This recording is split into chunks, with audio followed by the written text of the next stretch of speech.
Thanks, guys. A lot of questions earlier today for head coach Fran McCaffrey and squad before they kick off their 2014-15 season. That's right, Chelsea. And one of the hot topics being what happened to last season's squad as they started off so well before becoming unraveled by the end of the season. And also, who's going to replace star forward Devin Marble?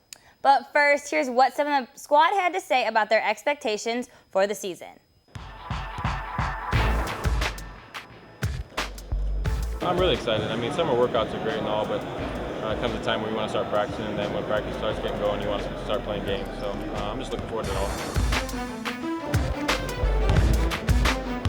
I wasn't as aggressive as I should have been last year, and partly was we had such a deep team. It was hard for me coming in and out. I'm going to be more aggressive this year, and I'm looking forward to it. Talk about winning. I mean, that's the only thing that really matters. We never say a number of wins or anything like that. Just continue to work hard and win each and every night out. I feel like we're a great team this year. We got a lot of great players. As long as we move the ball, and I think play as a team, we'll be good. This season, the squad will be without star player Devin Marble. Marble, who signed with the Orlando Magic back in July, averaged 17 points a game in the 2013-14 season. McCaffrey said the team is now led by senior Aaron White. I think there's always one player that, sort of becomes the identity of the team. For me, and you've heard me say this a lot, Rob, it was Jared Cole's team, it was Matt Gaines' team, it was Marble's team, now it's Aaron White's team.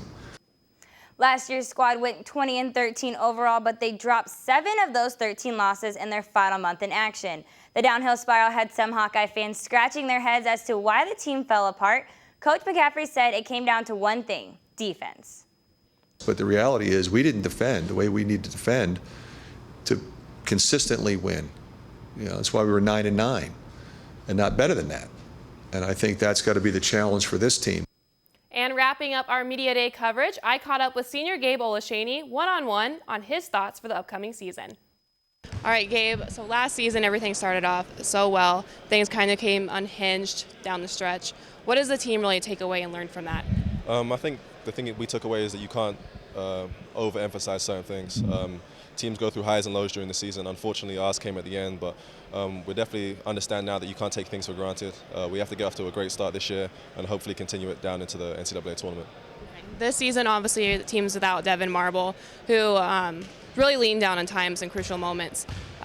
Who has to take that responsibility and step up and fill that void that he leaves? I think it's a collective thing. No one's going to come in here and average 15 more points than they did last year. Obviously, if they do, that's great for us, but I think it's going to be a collective thing. A lot of the times last year we could rely on Dev to go get a shot at the end of the shot clock, but I think this year we have to turn good shots into great shots. I think that starts defensively, so if we pick things up defensively, our scoring will definitely hopefully go up or contribute the same as what Dev did.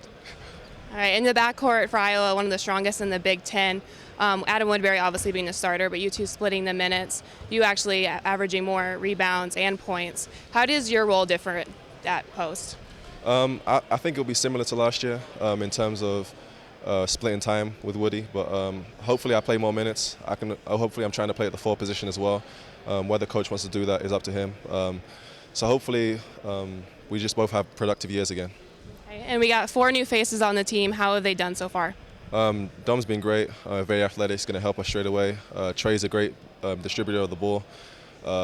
Nick, he's just a hustle energy guy, and Brady's a great shooter. So they're all contributing in their own ways, and I'm looking forward to play with them.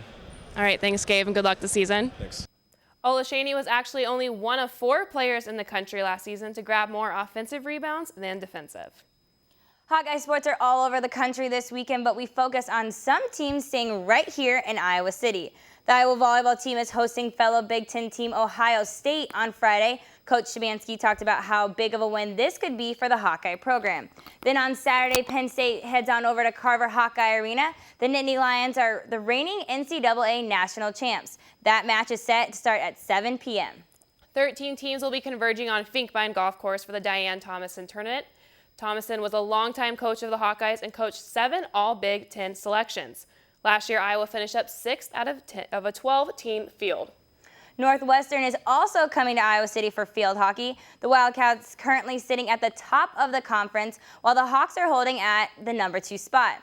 Iowa also ranks 7th in the country.